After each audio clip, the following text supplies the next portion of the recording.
e número 12.694. Dispõe sobre o processo e o julgamento colegiado em primeiro grau de jurisdição dos crimes praticados por organizações criminosas. A Presidenta da República faço saber que o Congresso Nacional decreta e eu sanciono a seguinte lei.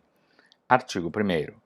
Em processos ou procedimentos que tenham por objeto crimes praticados por organizações criminosas, o juiz poderá decidir pela formação de colegiado para a prática de qualquer ato processual, especialmente. Inciso 1. Decretação de prisão ou de medidas assecuratórias. Inciso 2. Concessão de liberdade provisória ou revogação de prisão. Inciso 3. Sentença. Inciso 4. Progressão ou regressão de regime de cumprimento de pena. Inciso 5. Concessão de liberdade condicional. Inciso 6. Transferência de preso para estabelecimento prisional de segurança máxima. Inciso 7. Inclusão do preso no regime disciplinar diferenciado. Parágrafo 1º.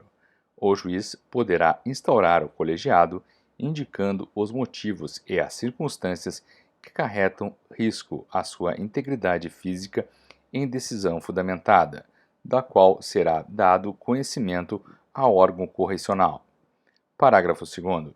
O colegiado será formado pelo juiz do processo e por 2 outros juízes escolhidos por sorteio eletrônico, dentre aqueles de competência criminal, em exercício no primeiro grau de jurisdição. Parágrafo 3º. A competência do colegiado limita-se ao ato para o qual foi convocado.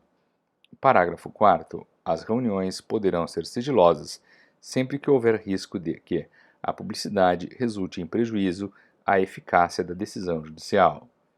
Parágrafo 5º. A reunião do colegiado, composto por juízes domiciliados em cidades diversas, poderá ser feita pela via eletrônica.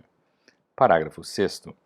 As decisões do colegiado, devidamente fundamentadas e firmadas, sem exceção, por todos os seus integrantes, serão publicadas sem qualquer referência a voto divergente de qualquer membro.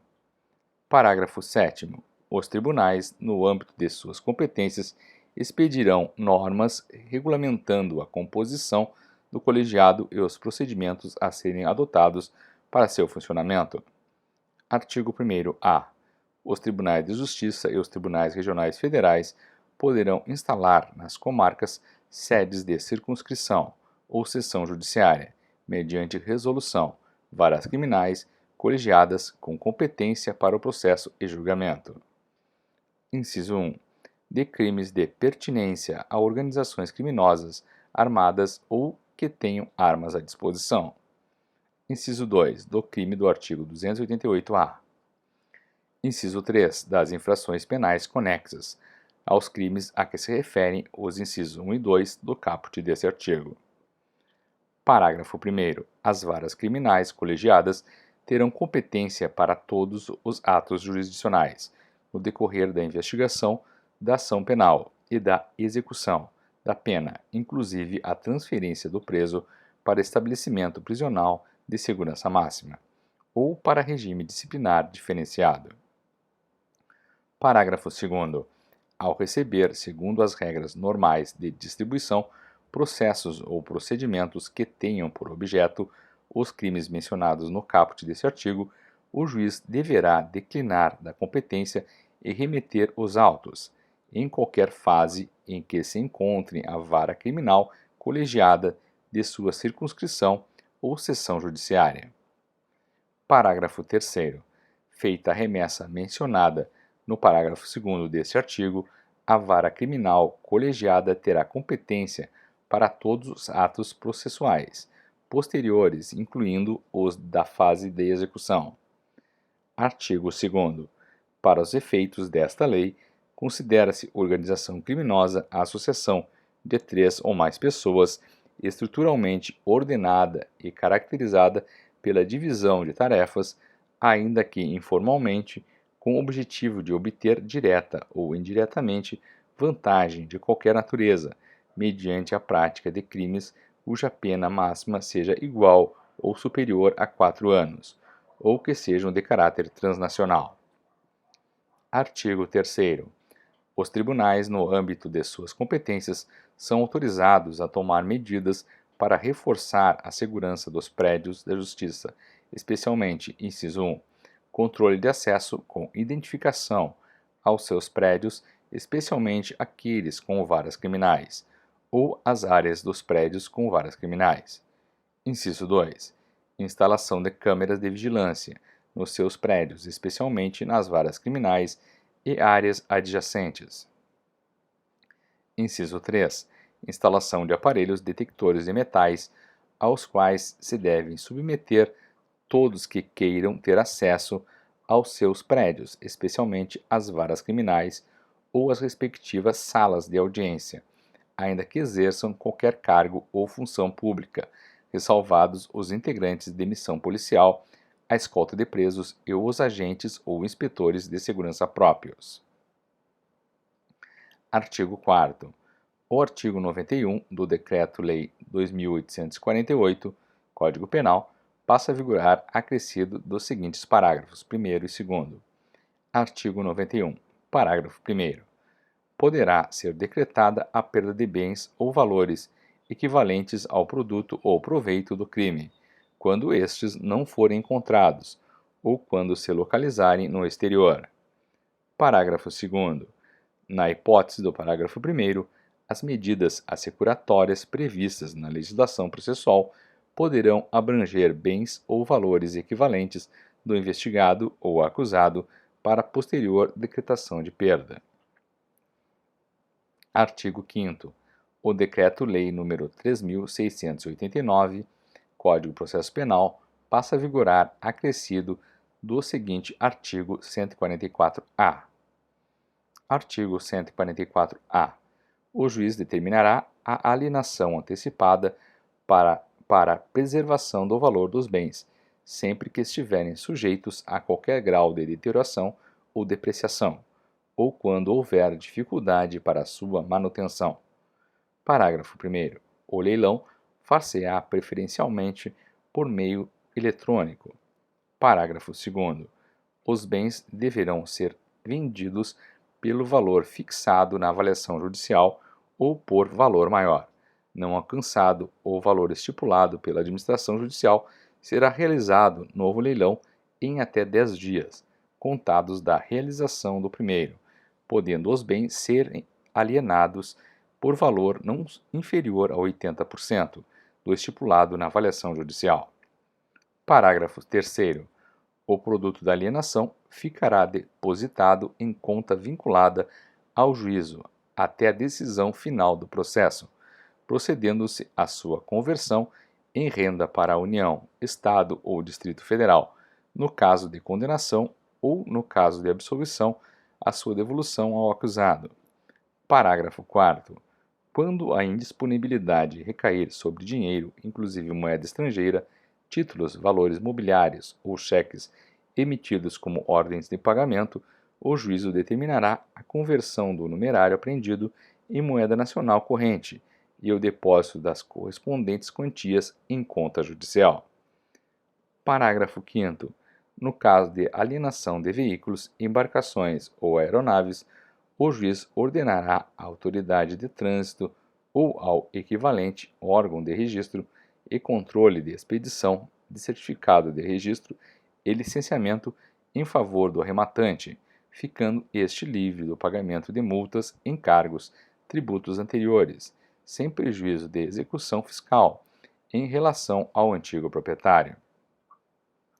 Parágrafo 6º.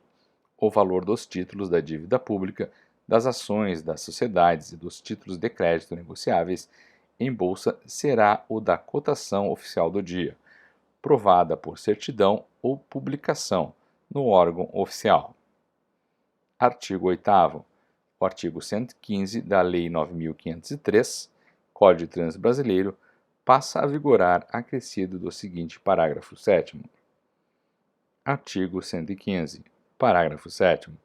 Excepcionalmente, mediante autorização específica e fundamentada das respectivas corregedorias e com a devida comunicação dos órgãos de trânsito competentes, os veículos utilizados por membros do Poder Judiciário e do Ministério Público que exerçam competência ou atribuição criminal poderão temporariamente ter placas especiais, de forma a impedir a identificação de seus usuários específicos, na forma de regulamento a ser emitido, conjuntamente pelo Conselho Nacional de Justiça, CNJ,